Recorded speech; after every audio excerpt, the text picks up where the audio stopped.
The Book of Esther, Chapter 9. The time approached for the king's order and decree to be carried out, the day when the enemies of the Jews hoped to overpower them. But, as it turned out, the opposite took place.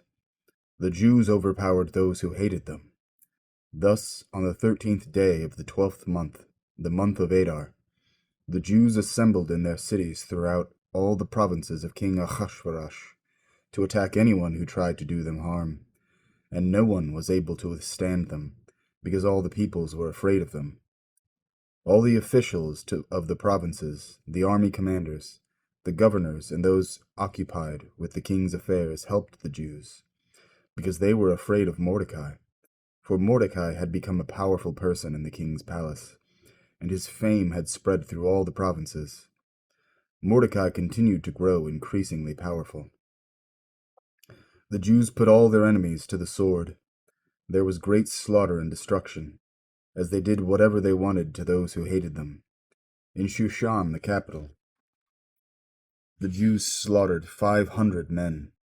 They put to death the 10 sons of Haman, the son of Hamdata, the enemy of the Jews. Parshandata, Dalphon, Aspata, Parata, Adalia, Aradata, Parmashta, Arisai, Aradai, and Vaizata. But they did not touch the spoil. The same day, after the king had been told the number of those killed in Shushan the capital, he said to Esther the queen, "If the Jews have slaughtered 500 men in Shushan the capital, and the 10 sons of Haman, what have they done in the rest of the royal provinces? Now whatever your request, you will be granted it. Whatever more you want, it will be done."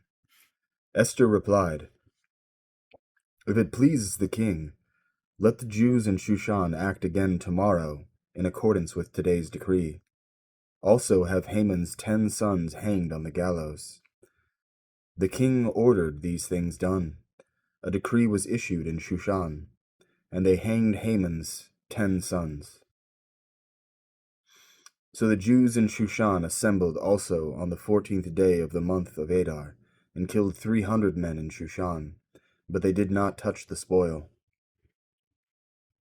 The other Jews, those in the royal provinces, had assembled, defended their lives, and won the rest from their enemies, killing 75,000 of those who hated them, but without touching the spoil, on the 13th day of the month of Adar. So on the 14th day of Adar they rested and made it a holiday for celebrating and rejoicing. However, the Jews of Shushan assembled on both the 13th and 14th days of Adar, so it was on the 15th day that they rested and made it a holiday for celebrating and rejoicing. This is why the Jews of the villages, those who live in unwalled towns, made the 14th day of the month of Adar a day for celebrating and rejoicing, a holiday and a time for sending each other portions of food.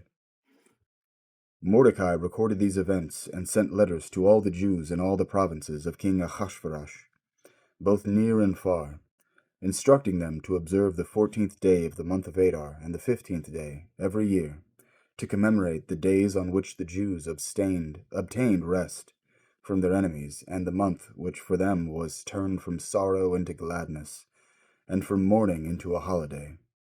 They were to make them days of celebrating and rejoicing, sending portions of food to each other and giving gifts to the poor.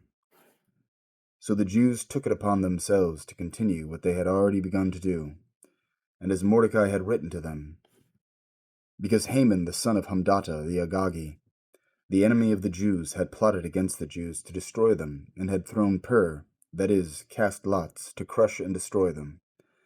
But when Esther came before the king, he ordered by the letters that Haman's wicked scheme, which he had plotted against the Jews, should recoil on his own head, and that he and his sons should be hanged on the gallows.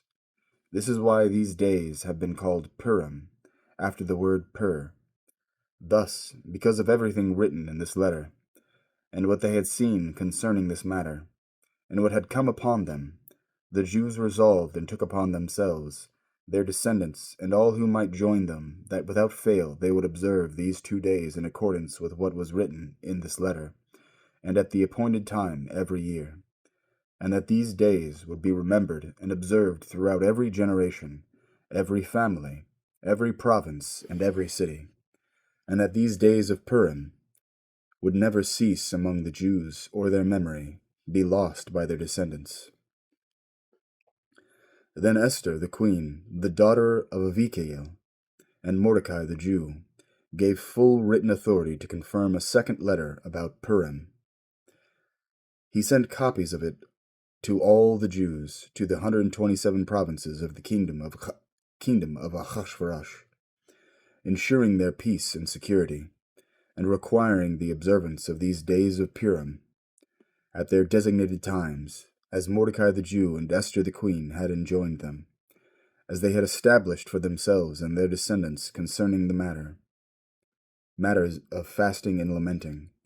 At Esther's order, these matters of Purim were confirmed and put in writing in the book